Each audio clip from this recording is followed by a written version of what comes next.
Not all music distributors are created equal. Some take a cut of your revenue, others potentially degrade your audio quality, and a few actually do things right.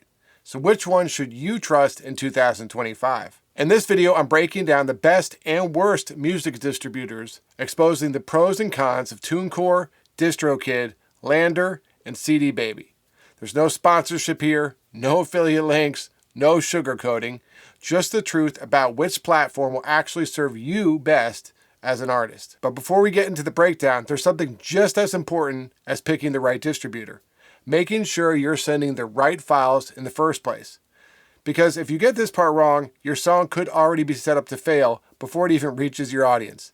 Let's get into it. Okay, so this should go without saying, but MP3 files are compressed and lossy, meaning they strip away audio data to reduce the file size. So this can kill high frequencies, soften transients, and introduce weird artifacts, especially if your master has like subtle details like reverb tails or stereo width enhancement. WAV files, on the other hand, are lossless, meaning they preserve 100% of your master's quality with no unwanted compression. When it comes to bit depth, most distributors accept 24-bit WAV files, which is the bit depth you should be recording your songs at anyway. However, if you plan to create a CD, you also need a 16-bit master, since CDs require that format. Now, speaking of 16-bit, there's actually one distribution service that specifically requires it. That means if you upload a 24-bit master, it will get downgraded automatically, or they won't even let you upload it. We'll dive into which service that is later. Your final master's sample rate should always match the one used during recording and mixing. If your project was recorded at 44.1K, that's perfectly fine. But these days, I recommend recording at 48K. Why?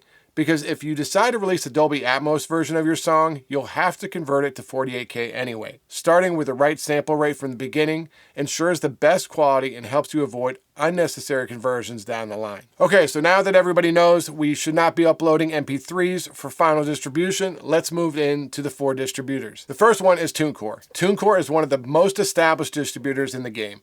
It's been around for years, and a lot of artists trust it because of its long track record. One of its biggest advantages is the detailed analytics and sales insight it provides.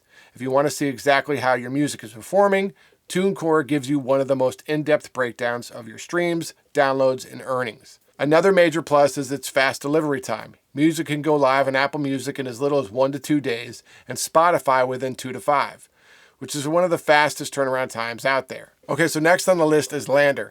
Landr is different from most distributors because it offers AI-powered mastering. If you're looking for a quick and easy way to finalize your track before release, Landr gives you that option. Their distribution times are also relatively fast, getting your music onto streaming platforms within 2 to 7 days. But there are some serious downsides.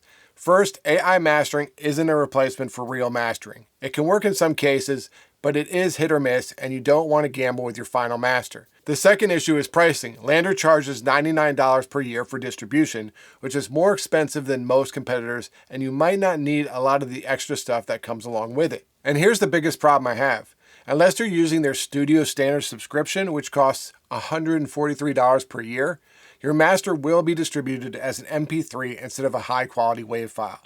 That's a deal breaker for me, because it means you're paying for mastering that will lower your audio quality. Third on the list is DistroKid.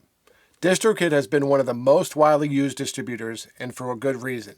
It offers fast delivery, with most releases hitting streaming services within 2 to 7 days. It's also one of the most affordable options out there. For just $22.99 per year, you can upload unlimited songs, which makes it a solid choice for independent artists who want to release music frequently without having to worry about per-release fees. On top of that, DistroKid offers extra features like split payments for collaborators and instant Spotify verification, which makes managing your music a little easier. That being said, it's not perfect. Some artists have reported issues with customer service and payment reliability, which can be frustrating if you ever run into problems with your release. Another thing to watch out for is DistroKid's aggressive upselling attempts.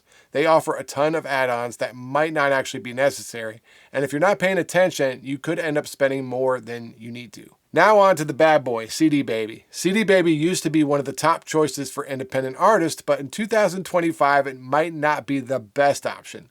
While it does offer physical distribution, allowing artists to sell CDs and vinyl through their platform, something most distributors don't provide, the downsides far outweigh the benefits in my opinion. One of the issues with CDBaby is its audio quality limitations. No matter what format you have, CDBaby forces all uploaded files to be 16-bit 44.1K WAV files, which means if you have a 24-bit master, it will need to be downgraded before submitting. If preserving your master's integrity is a priority, this might be a red flag. On top of that, CDBaby has the longest approval time of any major distributor.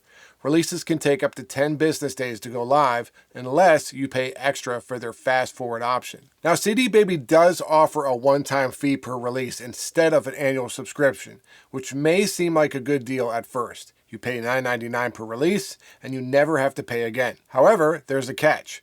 CDBaby takes a 9% commission on all your streaming and download revenue. And if you opt in for their Pro Publishing feature, they'll take 15% of your publishing royalties as well. No artist should ever give up any of their commission for distribution.